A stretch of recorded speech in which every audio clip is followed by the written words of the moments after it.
Hi, third grade. Thanks for joining me today for a read. Today we are reading The Chronicles of Narnia, The Lion, the Witch, and the Wardrobe. Some of you may have read this before, some of you may have not. Anyway, it's by C.S. Lewis, and let's dive on in. The publisher for this is HarperCollins, and this happens to be the Kindle edition. It is the second book in the Chronicles of Narnia series, but we're going to get diving in here because it is actually the first book published. The dedication is to Lucy Barfield, and it says, "My dear Lucy, I wrote this story for you, but when I began it, I had not realized that girls grow quicker than books. As a result, you are already too old for fairy tales, and by the time it is printed and bound, you will be older still. But someday you will be old enough to start reading fairy tales again. You can then take it down from some upper shelf, dust it, and tell me what you think of it. I shall probably be too deaf to hear and too old to understand a word you say, but I shall still be your affectionate godfather, C.S. Lewis." We have a map here talking about our land that we're going to be going to. And of course, here we go. Let's start into Chapter 1. Chapter 1, Lucy looks into a wardrobe. Once there were 4 children, whose names were Peter, Susan, Edmund, and Lucy. This story is about something that happened to them when they were sent away from London during the war because of the air raids. So this story takes place during World War II. They were sent to the house of an old professor who lived in the heart of the country, 10 miles from the nearest railway station and 2 miles from the nearest post office. He had no wife, and he lived in a very large house with a housekeeper called Mrs. Macready and 3 servants. Their names were Ivy, Margaret, and Betty, but they do not come into the story much. He himself was an old man with shaggy white hair, which grew over most of his face as well as on his head, and they liked him almost at once. But on the first evening when he came out to meet them at the front door, he was so odd-looking that Lucy, who was the youngest, was a little afraid of him, and Edmund, who was the next youngest, wanted to laugh and had to keep on pretending he was blowing his nose to hide it. As soon as they had said good night to the professor and gone upstairs on the first night, the boys came into the girls' room and they all talked it over. "We've fallen on our feet, and no mistake," said Peter. "This is going to be perfectly splendid. That old chap will let us do anything we like." "I think he's an old dear," said Susan. "Oh, come off of it," said Edmund, who was tired and pretending not to be tired, which always made him bad-tempered. "Don't go on talking like that." "Like what?" said Susan. "And anyway, it was time you were in bed." "Trying to talk like mothers," said Edmund. "And who are you to say I'm to go to bed? Go to bed yourself." Hadn't we all go to bed?" said Lucy. "There's sure to be a row if we're heard talking." A row is an argument. "No, there won't," said Peter. "I tell you, this is the sort of house where no one's going to mind what we do.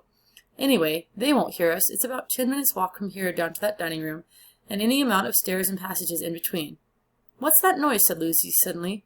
It was a far larger house than she had ever been in before, and the thought of all those long passages and rows of doors leading into empty rooms was beginning to make her feel a bit creepy. "It's only a bird, silly," said Edmund. "It's an owl," said Peter. "This is going to be a wonderful place for birds. I shall go to bed now. I say, let's go and explore tomorrow. We might find anything in a place like this. Did you see those mountains as we came along, in the woods? There might be eagles, there might be stags, and there will definitely be hawks." "Badgers," said Lucy. "Foxes," said Edmund. "Rabbits," said Susan. But when the next morning came, there was a steady rain falling, so thick that when you looked out of the window you could see neither the mountains, nor the wood, nor the stream in the garden. "Of course it would be raining," said Edmund. They had just finished their breakfast with the professor and were upstairs in the room he had set apart for him, a long, low room with 2 windows looking out in one direction and 2 in another. "Do stop grumbling, Ed," said Susan. 10 to 1 it will clear up in an hour or so, and in the meantime we're pretty well off. There's a wireless and lots of books." "Not for me," said Peter. "I'm going to explore in the house." Everyone agreed to this, and that was how their adventures began. It was the sort of house that you never seemed to come to the end of, and it was full of unexpected places. The first few doors they tried led only into spare bedrooms, as everyone had expected they would, but soon they came to a very long room full of pictures, and there they found a suit of armor, and after that was a room all hung with green, with a harp in one corner, and then came 3 steps down, and 5 steps up, and then a kind of little upstairs hall, and a door that led out onto a balcony, and then a whole series of rooms that led into each other and were lined with books, most of them very old books, and some bigger than a Bible in a church. And shortly after that they looked into a room that was quite empty except for one big wardrobe, the sort of thing that has a looking-glass in the door. There was nothing else in the room at all except a dead blue bottle on the windowsill. A blue bottle is a kind of dragonfly.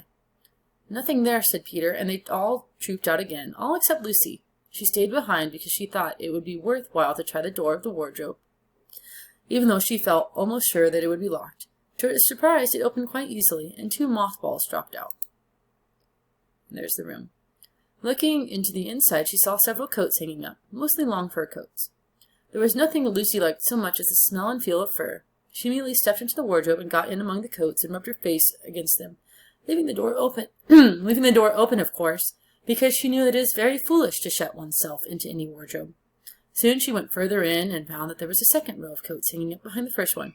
It was almost quite dark in there, and she kept her arms stretched out in front of her as to not bump her face into the back of the wardrobe.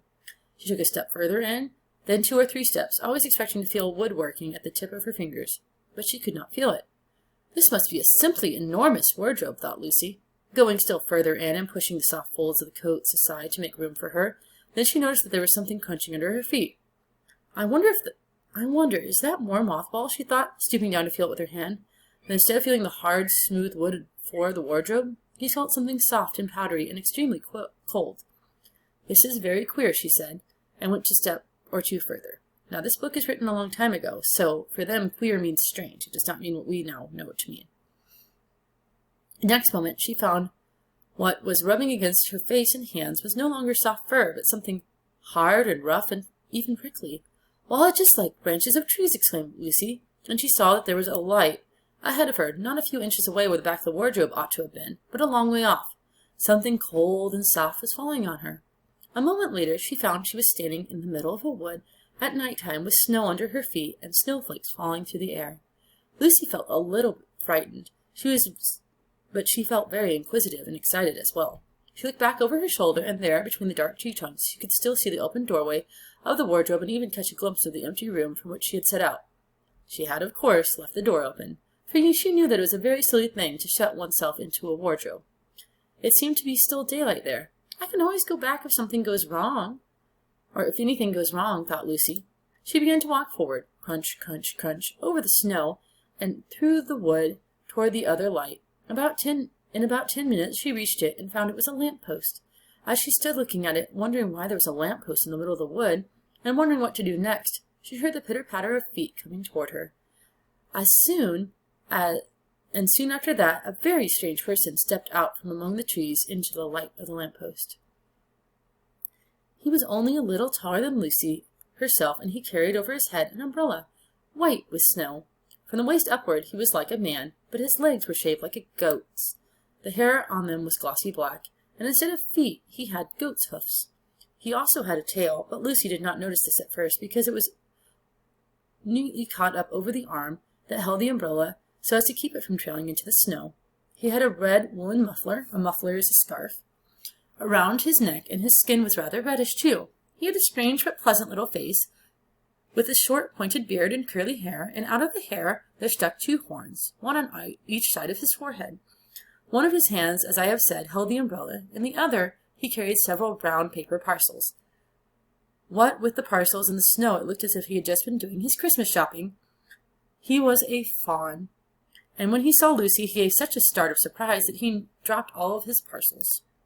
"Goodness gracious me!" exclaimed the fawn.